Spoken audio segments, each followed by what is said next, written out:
guys, Michael Slater here. I am going to be talking about part 4 of our risk and reliability analysis project, the reliability block diagrams.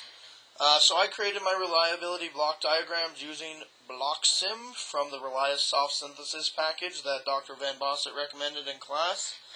I worked on this over the weekend because I was late and didn't know about it. My bad. Anyway, so I have two main RBDs. I have a radiation flow RBD and a heat flow RBD. Let's go over the heat flow RBD first because it's like the more natural thing to think about, and it also incorporates kind of the coolant flow aspect. Alright, so heat in the reactor and in the reactor system flows like this. We have fuel pellets, we go to the fuel rod cladding, and then we go into the primary coolant loops. Usually on the system I was looking at, there are 4. And then we go into the secondary coolant systems, meaning that we have 4 turbines creating electricity here as well. Alright, so we have primary coolant loops. And as you can see, these are pretty unfancy because I just drew them as a single block here.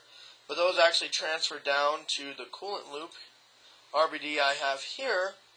And that connects right here to the reactor vessel piping.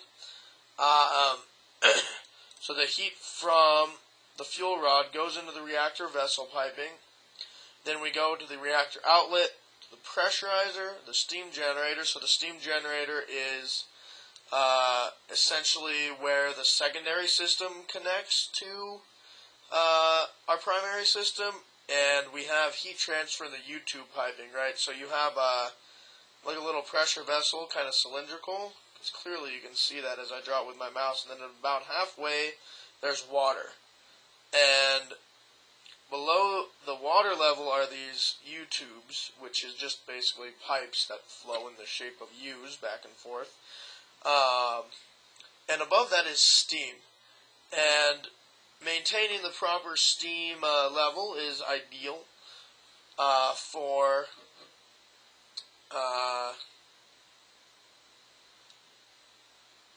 operation of the reactor.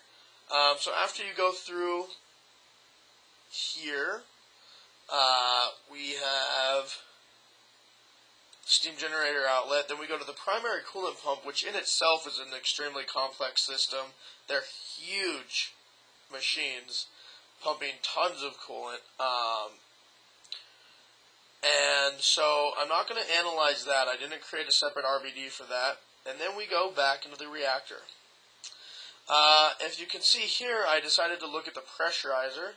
So the pressurizer is similar. So what you do here, it operates off of basic physics. Is the pressurizer connects to the coolant loop. Inside of the pressurizer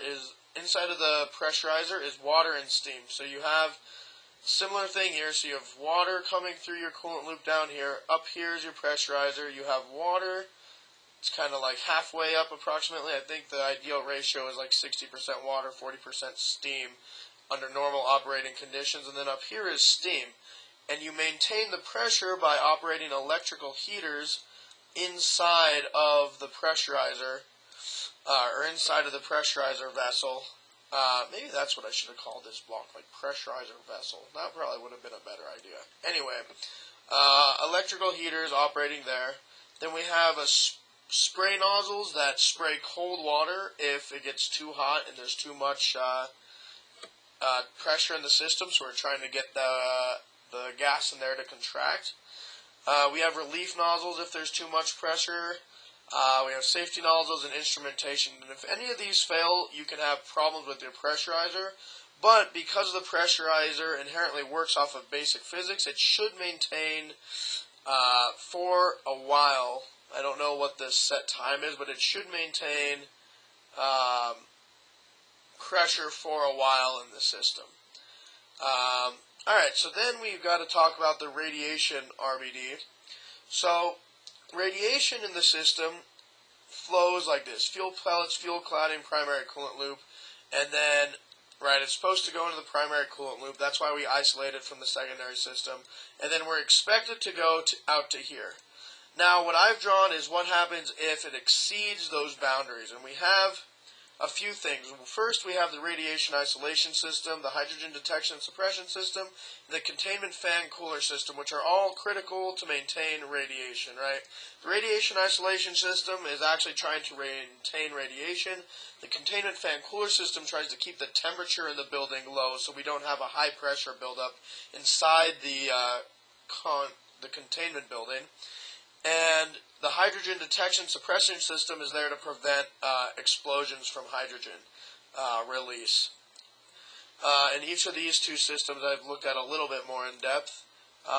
If all of these fail at keeping out the radiation or keeping the radiation from spreading, we have the concrete containment building and the containment building liner, which back each other up. They're both attached to the containment building liner is attached to the concrete containment building, but it essentially is in parallel with it because it's two different layers of security, I'd say. And then after that, you have the plant and beyond, which is bad.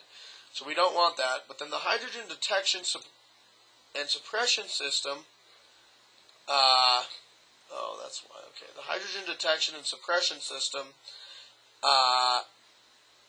essentially takes hydrogen, I'll show you. Essentially takes hydrogen through, it detects it, it pumps the air that it's detecting hydrogen in, so in the containment building, through a system and then those are taken to hydrogen recombiners. And those hydrogen recombiners take the hydrogen and combine it with oxygen to make water. Now, if any of these fail, the hydrogen detection system, the hydrogen suppression system fails. So these are all single point failures in the system. I think, though, that they are backed up, but it didn't talk about backup systems in the documentation I was reading. But based on most of the things I've read, I'd be surprised if they weren't backed up somewhere.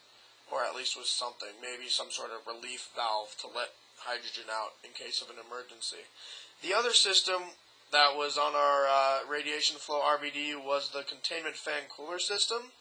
And what it has is it takes containment building air, and this is to cool down the system, goes through valves, there are a bunch of valves, moisture remover filter, HEPA filters, and a damper, and then it circulates cooling air from the outside through a heat exchanger, and then this air is getting pumped back into the containment building to keep the containment building cool so we don't have a high pressure buildup.